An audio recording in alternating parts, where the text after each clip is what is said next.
తూర్పుగోదావరి జిల్లా నల్లజర్ల మండలం కొబ్బరి తోటలో టీడీపీ నేతల ఆధ్వర్యంలో భారీగా కోడి పందాలు నిర్వహిస్తున్నారు. కోడి పందాలపై నల్లజర్ల పోలీసులు దాడి చేశారు. పోలీసులను చూసి కొంత పందెం రాయిళ్లు పారిపోయారు. 15 మందిని అదుపులోకి తీసుకున్న పోలీసులు 16 కార్లు సీజ్ చేశారు.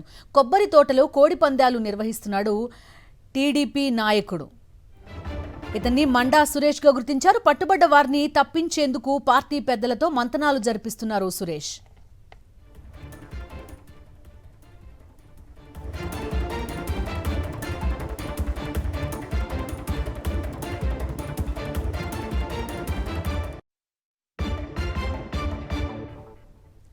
తూర్పుగోదావరి జిల్లా నల్లజర్ల మండలం కొబ్బరి తోటలో టీడీపీ నేతల ఆధ్వర్యంలో భారీగా కోడి పందాలు నిర్వహిస్తున్నారు.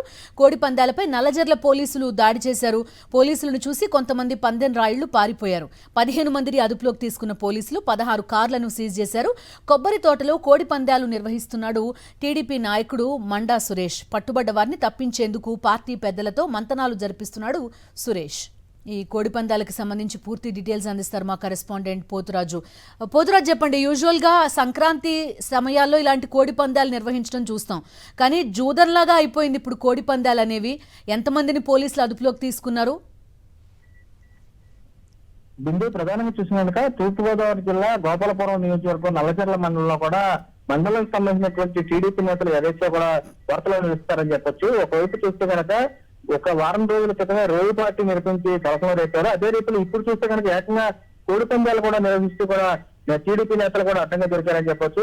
నల్లజర్ల మండలంలో పుట్టి చూస్తే కనుక నల్లజర్ల గ్రామంలో కూడా కొబ్బరి తోటలో కూడా యథేచ్ఛగా భారీగా కూడా కోడి పందాలను కూడా నిర్వహిస్తున్నారు పూర్తి స్థాయిలో కూడా టీడీపీ నిర్వాహకులు. చూస్తే కనుక ఎవరైతే అక్కడ ఉన్నటువంటి టీడీపీ నాయకుడు మండా సురేష్ అనేటువంటి వ్యక్తి ఎవరుకున్నారో వీళ్ళు కూడా పూర్తి స్థాయిలో చుట్టుపక్కల ఉన్నటువంటి టీడీపీ నేతల్ని మరైతే పందేరాయిలు కూడా ఇన్వైట్ చేసి అక్కడ ఉన్నటువంటి భారీగా పెద్ద బరి వేసినటువంటి కోడి పందాల బరి కూడా వేశారని చెప్పొచ్చు. అక్కడ ఉన్నటువంటి సమాచారం అక్కడ ఉన్నటువంటి స్థానికులు కూడా పూర్తిగా సమాచారం ఇవ్వడంతో కూడా పోలీసులు కూడా రంగంలో దిగినట్టు చూస్తే కోడి పందాలకు నిర్వహిస్తున్నటువంటి వారితో పాటు ఎవరైతే సుమారు 20-30 కార్లు వేసుకుని కూడా పన్నీరాయిలు అక్కడికి వచ్చారు. ఎప్పుడైతే పోలీసులు రంగప్రవేశం చేశారో పూర్తిగా వీళ్ళు చూడటంతోనే పోలీసులు ఉన్నటువంటి పన్నీరాయిలు కూడా కొంతమంది పారిపోయినట్టు పెట్టుకోవడానికి పొలాల్లోకి ఎవరైతే మిగిలిన వారిని 15 మంది మనకు పోలీసులకు అదుపులోకి తీసుకున్నారు.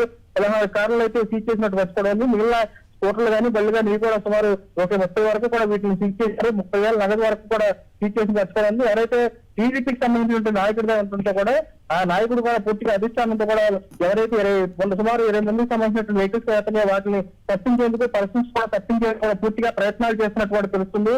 దీనికి సంబంధించి కూడా పోలీసులు అయితే పూర్తి స్థాయిలో కేసులు నమోదు చేసి దర్యాప్తు చేసినట్టు కూడా కనబడుతుంది. Right Raju, thank you.